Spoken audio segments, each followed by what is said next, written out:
and we went all the way through school together, college. We were married 4 years after I started coaching. I started coaching.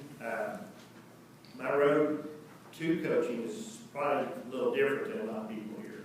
I graduated from college like a lot of you, wondered what I was going to do. I graduated with a math education degree, which at that time was a pretty good degree. That was 1985, and there was a lot of demand for that job. I went on a first job interview and at Northern High School.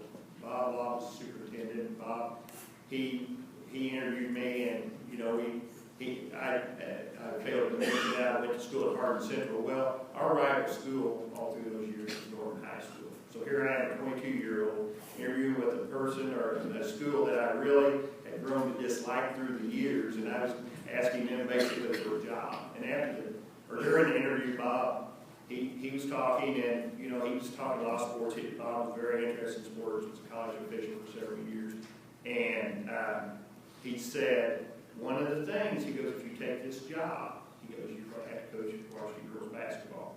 And I said, yeah, that's fine. And this is about 12 years after Title IX, when you started having where they had to have sports for girls. And I think I was the 8th coach at Northern in varsity girls basketball at that time, over those 12 years.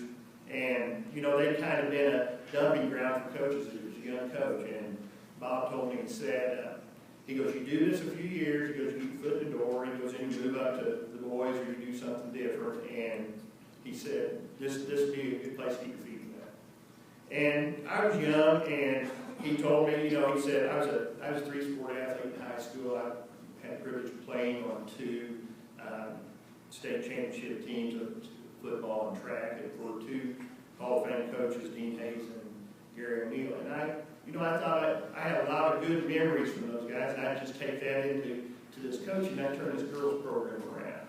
And I thought all I was going to have to do was go up in there. I was going to have to teach these girls to want to win. That was all. It's simple. I mean, all I had to do was just change this mindset, and we would win. And so that first year came on, and I was young. I was energetic, and that first season we finished with a perfect season. We went 0-22. I sat there and I thought, I'm going to do something a little different. I think there's a little more to this coaching than what I had thought. And my plan was to teach math and to raise cattle. I had a farm north of Hardin, and that was my life goal. And, coaching wasn't something to enter into. But I just couldn't stop doing something that I had done so poorly. I just could not bring myself to say, 0-22, and that was going to be my coaching legacy. So I was also at that time in small school. Norton was a small school. Hardin Central was a small school. They were a small 1A school. I was coaching junior high and varsity both, and I also did a stint as an assistant football coach as well. But I had a group of junior high girls, and those girls came in, and they were gym rats. They wanted to play. They liked me. They wanted to play hard. And, I got bit by the bug. I thought, here's my chance. I can take this group, and I can turn this thing around. The easiest thing in the world for me to do would have been to coach that year or two, move on, and find greener pasture. But I was limited. Like I said, I had a farm, so I was kind of wanting to stay within a 12, 15-mile radius of where I was going to live. And this group came through, and they worked hard, and 4 of these girls are with me today, or came with me today to help show the support. And they worked hard. They did camps, they did open gyms. They came in and played as much as they could play. And so I thought, all right, I get these girls in junior high. What I didn't calculate into the equation was that the older girls, when they saw this younger talent coming on, they thought, why should I stay out? So I go into that year bringing in the group that I was hoping to change everything. I got 5 girls on the team. And so I got to be a little creative. I take 2 freshmen, best 2 freshmen, I move them up. So we go in that season with 7 girls. And we ended up winning conference that year. We won over 20 games. And we continued and won conference the next 2 years, or we won 3 years total, and they were district champions twice. We ended up losing to a provincial third place in the state team that we beat earlier in the season in double overtime. So, you know, that bunch of girls and the number, they stepped up and did it. The next year, the gym was full of girls. Everybody wanted to be a part of that program. And that lit the fire. And it turned things around. And, you know, the northern teams, after that, I was there 20 years. And the northern teams after that have really developed a strong tradition and are continuing to win today, even after that. And it started with this group of girls. And four sevenths of the teams here, and this is 22, 23 years after they graduate. And, you know, and I've developed a close friendship with them. 10 years ago, the high school principal called me and wanted me to come to Hardin. And I had ties to Hardin Central as well. I graduated from there. My wife and me both graduated from there, and I'd grown up there. And I was a little reluctant. I built a program in Oregon. I built a program I'm proud of. And I was going to go again into a program that was struggling a little. The thing that really drew me there was Northern's gold and black, Hardin's orange and black. And I went to Northern, and my loyalties changed immediately. I mean, I was going to be loyal to the one who paid me. Hardin didn't pay me anything. Northern was paying me, so I was going to be loyal to them. But if you cut my wife, she was going to bleed orange and black. So she was an outstanding high school basketball player in her own right. So our kids were going to school at Hardin. You know, I was teaching at Northern, so here's my decision 10 years ago. Was I going to continue coaching and coach against my own kids, or was I going to take this opportunity to move to Hardin? So I moved to Hardin. And it was the hardest decision I ever made. It was the best decision I ever made. It gave me a lot of opportunities. I came in with a bunch of girls that had the talent. They just hadn't had a lot of direction. And again, I was going in a situation where I was the fourth coach in 4 years. But there was the core there. My daughter, who's graduating from college this year, she was a seventh grader, I guess, when I started down there. In the first 6 years I was down there, we won 136 wins. The Hardin girls had never won a district. We won 4 district championships. We made 2 quarterfinal appearances. And this is a small, you know, we're dealing with small numbers. We're dealing with, 50, 55 in high school.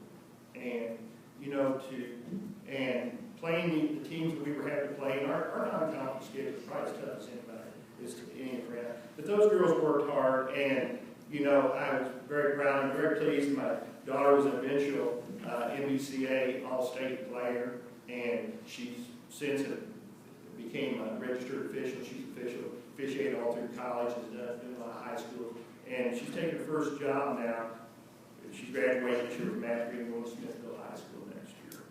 But I'm very proud of her. 4 years ago, I added the boys program at Hardin. I coached some boys a few years at Northern as well, but I added the boys program. Part of the reason I did that, my oldest son was going to be a junior. I was going to have an opportunity to coach him.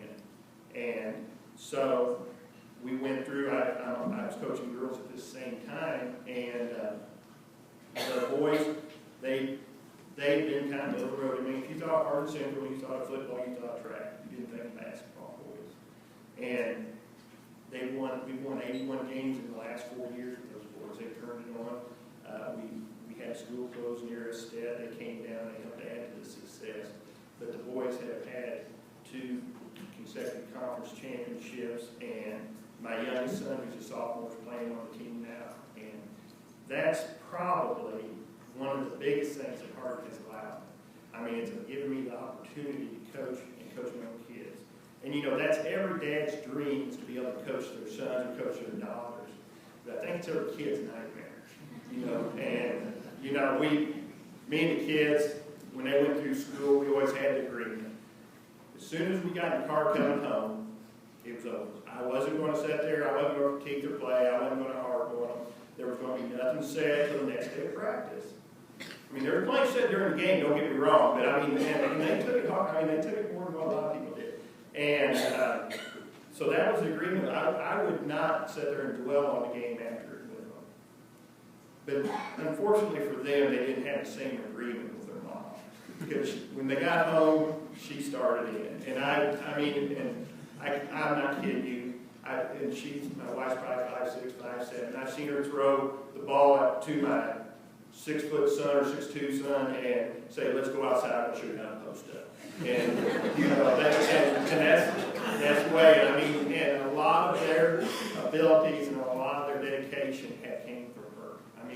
When you're a coach, a lot of times your kids kind of get put on the back burner.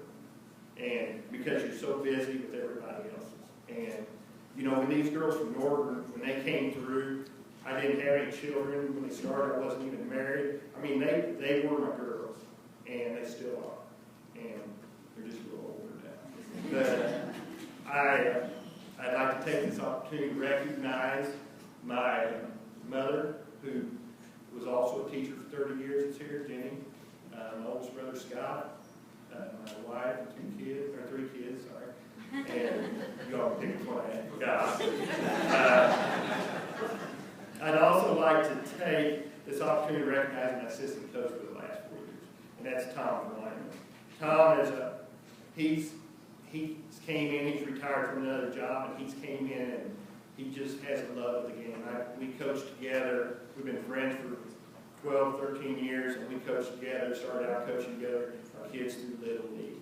And he had the opportunity to come in as my assistant. And, he hasn't had coaches training, but for stepping up and doing and coming into a program, he's a great motivator. He has great knowledge of sport, and he's a numbers guy. He watches the game films front and back. He breaks them down for me. Coaching both teams, it's next to impossible to break games down and watch films, and he does that for me. And I just couldn't, a big part of success is him, and I just couldn't do it without him. I'd like to thank all my present and past athletes and players. And they've been great people. And because of their dedication, their sacrifices through the years, and that has allowed me to receive this honor. And it's for them. I come from a small school, and that's always been my goal. That's what I want to do. But coming from a small school, it is a big honor. It's a big honor for the school for me to be named to the Hall of Fame. Although the coaching wasn't in our original life's plan, it's probably been one of the most rewarding experiences that I've done. I've met a lot of great people through it, from parents to kids to, I say kids, some of these are 40-some years old, but these young people that I've had experience of being with, and just couldn't, now I couldn't imagine doing anything else. And I would just like to thank the Missouri Basketball Coaches Association